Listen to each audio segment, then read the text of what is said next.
What's going on, everybody? Welcome back to the channel, and it's time to talk about the UFC Bantamweight division. Now, the reason I wanted to make this video was because of Jose Aldo's performance against Jonathan Martinez this past weekend at UFC 301, and it got me thinking that this is easily the most stacked division on the UFC. I mean, a lot of people would argue it's lightweight, but personally, I think this division is the best. It is definitely the deepest, and there's a ton of guys that deserve to be fighting in high-level fight. And honestly, that just doesn't seem to be happening. Like, we have a champion in the division in Sean O'Malley who isn't the most active of fighters, and with the new recent announcement of Corey Sandhagen versus Umar Nurmagomedov, it also kind of throws a wrench into the plans and kind of gives a lot of these higher ranked opponents the shitty end of the stick. So yeah, like I mentioned, Corey Sandhagen, Umar Nurmagomedov is booked for a fight night in Abu Dhabi, which is interesting because usually the UFC just goes to Abu Dhabi in October for the pay-per-view. So I wonder if that means we're not going to be getting a pay-per-view in Abu Dhabi this year. That would be interesting. And they probably are just not doing it because I don't think Islam Makhachev is going to be able to headline. So that's probably why they decided to just go with a fight night. But either way, that's besides the point. Corey Sandhagen, Umar Nurmagomedov. Corey seems to be the only guy in the division that actually wants to fight Umar, to be honest. Everybody else is ducking him. Everybody's fading him. So props to Corey for being the one to step up and give Umar his chance to crack into the rankings. I mean, it's kind of crazy to me, to be honest, that Umar is fighting Corey. He's getting a chance this high up the rankings, but if nobody in the division really wants to fight him, then I guess they don't really have another choice. This is definitely also a title eliminator bout for sure. I mean, if Corey wins, you cannot deny him the title shot, like 100%. He should be next in line anyways, but if he takes this fight and loses, he's not getting that title shot. And if Umar wins, I mean, I would almost feel like you kind of have to give it to him because he beat Corey. But at the same time, there's so many worthy guys and so many guys that you could put into that title conversation in the division that maybe Umar would still need another win. And right now, there are some other notable contenders that don't have fights. I mean, you have Petr Yan, you have Chito Vera, you have Henry Cejudo, and technically you still have Merab Dvalishvili, although it does look like that it's being finalized for him to fight Sean O'Malley for the belt at the Sphere potentially, which would be pretty cool, but I don't know if they'll go with that as a headliner for the card, to be honest. I think they want to go really massive for the Sphere, and I don't know if Sean O'Malley versus Merab is that, even though Merab's been putting in the work online. He's been making some funny videos, trying to get people's attention, trying to promote the fight, so he's doing everything right. So I guess only time will tell to see if it pays off and if he actually does end up getting the title shot, but I'm counting on that he will. And that leaves us with the other three guys that I just mentioned: Petr Yan, Chito Vera, and Jose Aldo. Chito Vera, Petr Yan, those two are simple. I think you just book them against each other. Both guys seem to kind of want the fight.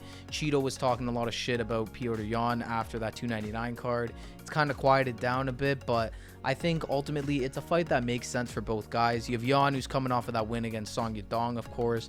You have Chito, who needs to bounce back in a big way after that brutal performance against Sean O'Malley. So it's a fight that for sure makes sense for both guys, and I think both guys want it, and you could definitely put that fight on a pay-per-view. It doesn't matter where, it'll sell and it'll make sense. And for the King of Rio, Jose Aldo, I mean, he is closer to a title shot than a lot of people think. I mean, he has wins over guys like Rob Font and Chito Vera already, high-ranked opponents, and he just came back and beat Jonathan Martinez. So I don't know where you would put Aldo on the rankings. I guess we'll find out soon. But either way, I think he's probably still one fight away from a title shot. And if I had to pick the opponent, I would probably say Henry Cejudo, just because I think it makes the most sense. But I think there's also a couple of other options you could go with too. Another option I think that would be great for Aldo could potentially even be a Petr Yan fight himself if they decide not to go with the Chito fight. I know they fought before, but two strikers, I think it would make for a great fight once again, and at this point it kind of makes sense.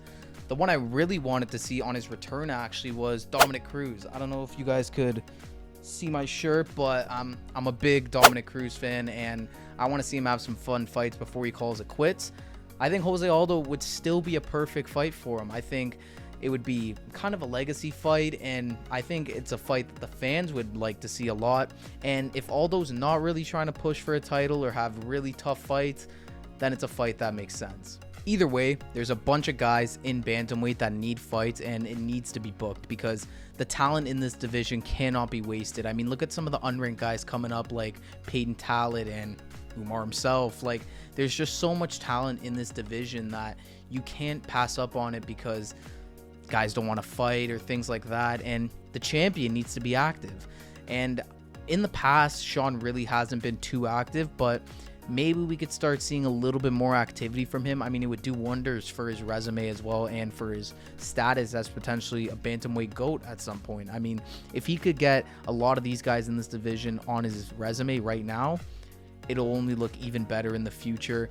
And the fight with Merab is actually going to be a big testament to his legacy. I mean, this is probably one of the toughest guys I would say that he could fight right now. Actually, he is absolutely the toughest guy he could fight. It's a horrible matchup on paper for Sean, and a fight between him and Merab, while it doesn't seem the most entertaining on paper, I think it actually turned out to be a really fun fight. I think it's Sean pretty much. He has to knock him out to win, and I think if there's anybody in the world that can knock out Merab right now, it's probably Sean O'Malley. But there you have it. Those are my thoughts on the UFC's 135-pound division right now. Let me know what you guys think, though. Who would you match up with who? I mean, do you agree with my suggestions? Do you like the Cheeto and Petr Yan fight? Do you like the Aldo Cejudo one? Let me know. Throw some of your matchups that you guys want to see down in the comments down below. I always like hearing what you guys have to say, and let's start a discussion. Why not? It's fun.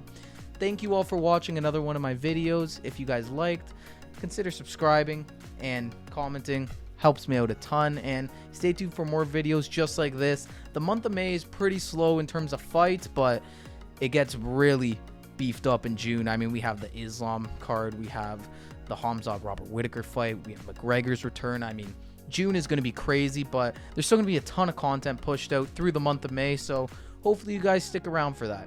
Thank you all once again, and I'll see you in the next one.